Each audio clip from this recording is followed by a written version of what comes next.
Well, thank you, Brian, thank you, Janine, thank you, Hugo House, and thank all of you for coming out tonight on this rainy night. I'm going to start out with something a little quiet, just sort of knowing what's gone on this week, and then we'll amp it up a little bit later. A quiet poem when I want to shout about the whole depraved, relentless, brilliant band of humans I belong to. Turn to goodness, second chances, how Papyrus, just restored, tells of Judas, not the villain, but the Lord's most trusted friend. How only his steady love could be counted on to do the hardest thing. Let me think inside out, upside down and sideways. Remember, I'm one of the lucky who saw her brother come home from war, gets to love him as if before me is a whole other lifetime. If there's a patron saint of second chances, I surely wear her medallion.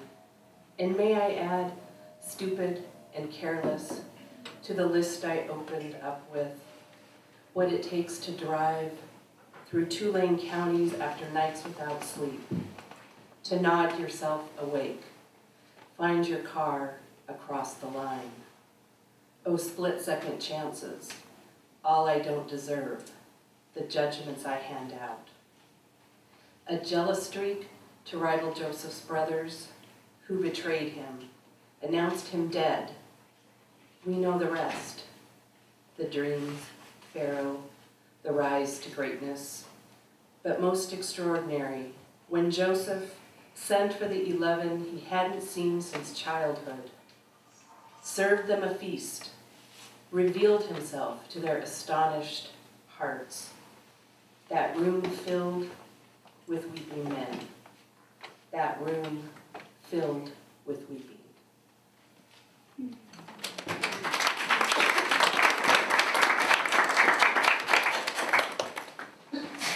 So I've always been fascinated with the idea of small and even invisible worlds. And this poem, I was kind of thinking about what would happen if all the bacteria and microorganisms refused to do their work. Oh, that'd be really gross. Refusal. Sad, this blade of grass, the way the wind doubles it over.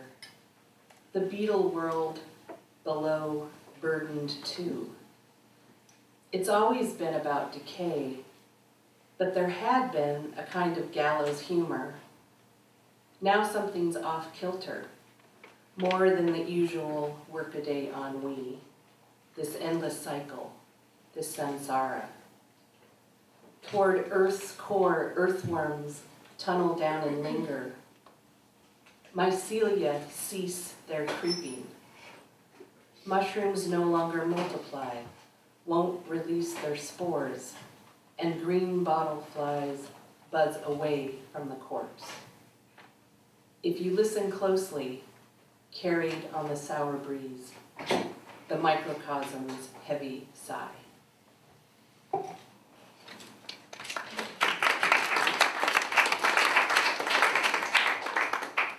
So this poem is a cross-out poem, which means I took an existing page of text, in this case, a page in Bruno Schulz's Street of Crocodiles, and crossed out most everything, and what was left was this poem.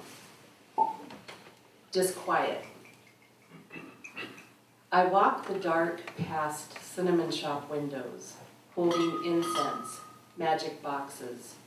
Turn that late hour even farther from home. Salamanders asleep in their glass. Moonlight in jars, tightly shut. I could lose my way wanting.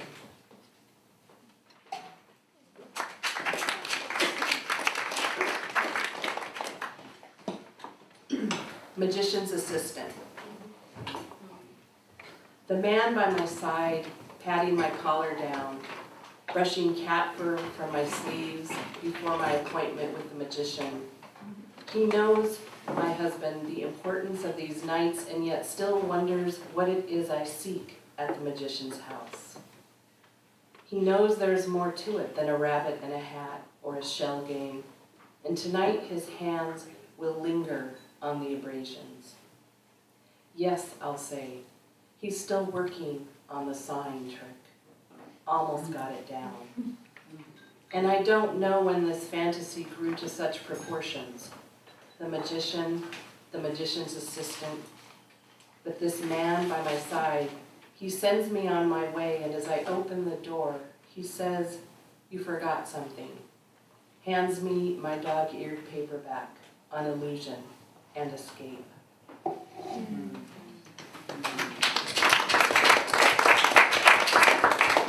So a lot of what I write is not autobiographical. Unfortunately, this one is. Bill of health. I don't do high-velocity adjustments, says the chiropractor. You've got cobwebs in your heart, says the massage therapist. There's a curse on your line, says the fortune teller. But for $25, we could change that.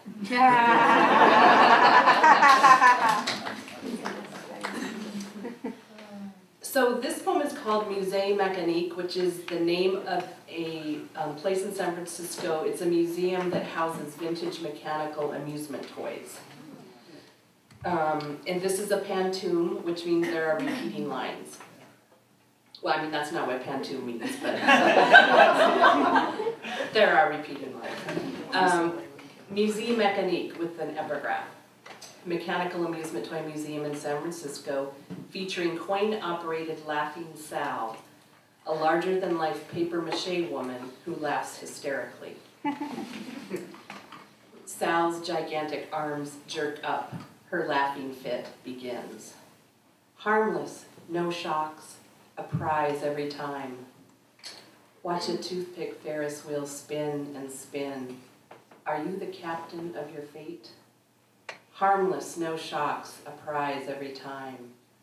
The mystic ray tests love appeal. Are you the captain of your fate? Hold hand firmly down on plate. The mystic ray tests love appeal. Modern Vibra massage chair relieves fatigue. Hold hand firmly down on plate. Ask the mummy answers with a shriek. Modern Vibra massage chair relieves fatigue. Insert coin, peer in. Ask the mummy answers with a shriek. Reclining addicts heat their pipes in the miniature opium den. Insert coin, peer in. Watch a toothpick Ferris wheel spin and spin. Reclining addicts heat their pipes in the miniature opium den. Sal's gigantic arms jerk up. Her laughing fit begins.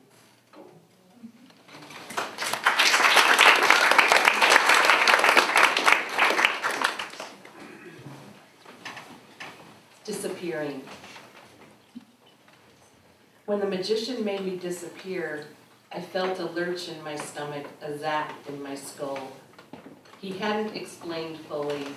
Something to do with condensing matter and forcing a square peg into the sphere of fourth dimension.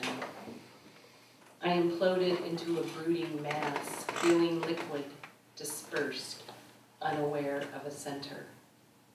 Sound was the muffled din heard from within a car on the ferry ride across the bay, and the room became a revolving cubist mural. I felt things floating through me and thought, this is the translucent life of amoeba or squid. This is what it is to be the Holy Ghost. When the magician brought me back, I thought, this is the shimmer of life between transparent and opaque, and took my bow.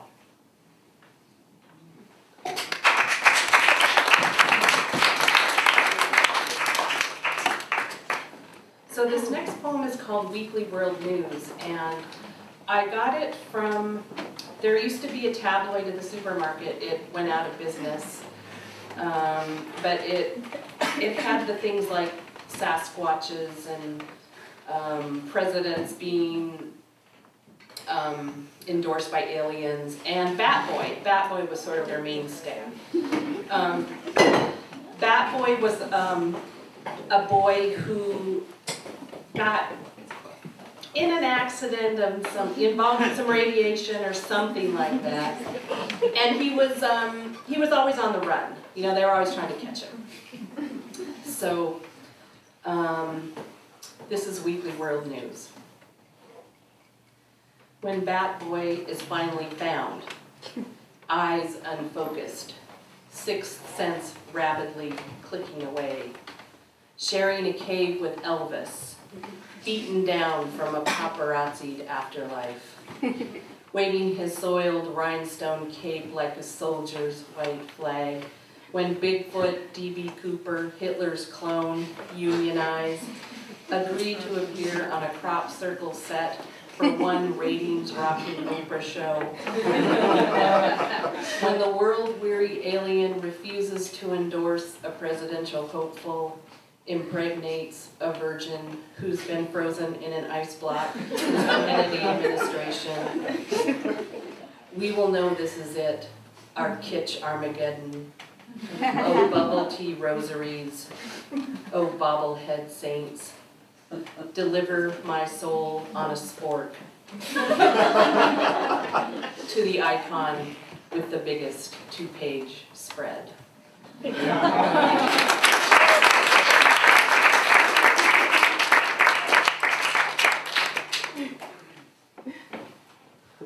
Letter to Mick Jagger from the St. Paul chapter of the Daughters of Norway. Dance with us, Mick, leader of the full-lipped, double-joint-hipped man-girls, panted, tight, eye-lined, come hithering. Have you guessed? We like a bit of gender bending. Bring your fast fingers, your limber derriere. Tuesday nights we're here, equipped with dance floor and liquor license. We can offer you our handmade rosettes and hot from the oven yulakaka. How excited we'd be to see you squeezed between our agenda items next month. Lois Giskey's slideshow on buttons and fasteners of antiquity. Our yearly membership drive at the Cork and Fork. We're tired of acting 50-something and know you won't hold us to it. Unlike our husbands, who've forgotten we were Woodstock, free love, used to want us to start them up.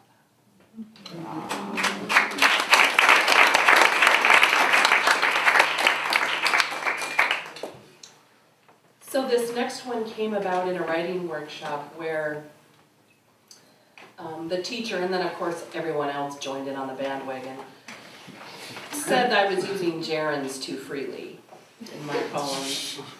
Gerunds are those noun forms that end in ing. So I wrote this poem after that. Gerund love. Loving you, they say, makes my poems less concrete and active. Giving you up will free my lines from the tag-along clang of ing, making them forceful and strong. Hearing what they are saying, but wanting my indeterminacy. Clinging to my verbals. Deciding you are staying. So the first time I read that poem was also the first time, and the last, I hope, that I got heckled by an audience member. He yelled out, "Those are present participles, man."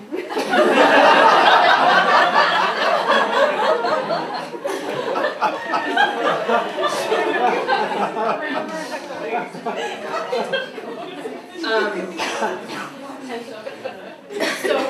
when I was working on a series of poems about miniatures and small charms and objects, I kind of went through an eBay phase of buying lots of things, you know, that we all got for virtually free as a kid, and I'm not even going to say how much I ended up spending, but gumball charms, Cracker Jack toys, that kind of thing. So I wrote this poem after, well, I did score something really cool, so that's why I wrote this poem. Charm 2. So there's this charm up on eBay. Plastic. Toy from a gumball machine. Yeah, vintage. It's a miniature Bible. You hold it up to the light and look through this little peephole, and what you see is a magnification of the Lord's Prayer. Yep, King James. Fair, it says. Slight discoloration around daily bread. And they'll throw in a couple celluloid chicken charms. Those were Cracker Jacks. No, they don't make cool stuff like that anymore. So here is yet another kind of love poem, or another kind of love, I guess. About a year and a half ago, there was a Seattle woman who wanted to marry a building. Now, this was a political act because she didn't want the building to be destroyed. But I started thinking, well, what might be the advantages of marrying a building? So I take thee, O immovable one. And how shall I wife you, tower of glass, column of steel, my heart reinforced with girders and beams, hardwood desks, plastic machines? If I solder myself to your stories, your structure, will my image reflect in your 1,000 sun-kissed panes? You were constructed, inspected, built to blueprint precision. You will not fall. I will not break the sacred vow. Surely joists and brackets outlast a lover's glow. Nail me to your threshold. I forsook softness long ago. And I've got 2 more to go here. This one is called Company Party. Some know-it-all at this party was Some know-it-all at this party was debunking the childhood chanting game, light as a feather, stiff as a board, played late at night in candlelit basements or bedrooms by girls in pajamas ready to be amazed and spooked. He was saying it merely proved the power of suggestion and the constancy of physics. But as with all attempts to intertwine science with the supernatural, I wasn't buying and said so, and around me heads nodded in assent. Look, I said to him, I experienced it myself. 4 friends kneeling around me, 8 bony fingers slid beneath me. When we started whispering light as a feather, stiff as a board, I felt a force from underneath. And when we started saying it louder and louder, I rose steadily up. I was engaged with the air. I hadn't realized I was so passionate about this. We had harnessed some sort of power. By now, a group of co-workers had gathered around me. We clinked glasses and started chanting, light as a feather, stiff as a board. Light as a feather, stiff as a board. And that's when the CEO started floating up to the chandelier, followed by the president and vice president. And before long, the whole ceiling was covered with middle managers. Those of us still standing were thinking about another drink, and the know-it-all is jabbing his finger in our eyes, saying something about static electricity and magnetic poles. While we ignored him, someone asked the DJ to play Staying Alive, and we danced under the glittering disco ball, mesmerized by the strange shadows it cast.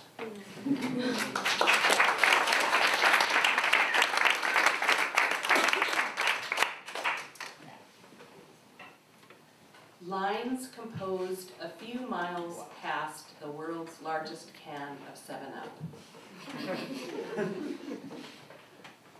Oh, roadside oddity, embodiment of raw American id, homage to good-natured bad taste, Paul Bunyan replica, Colossus talking cow, world's largest anything.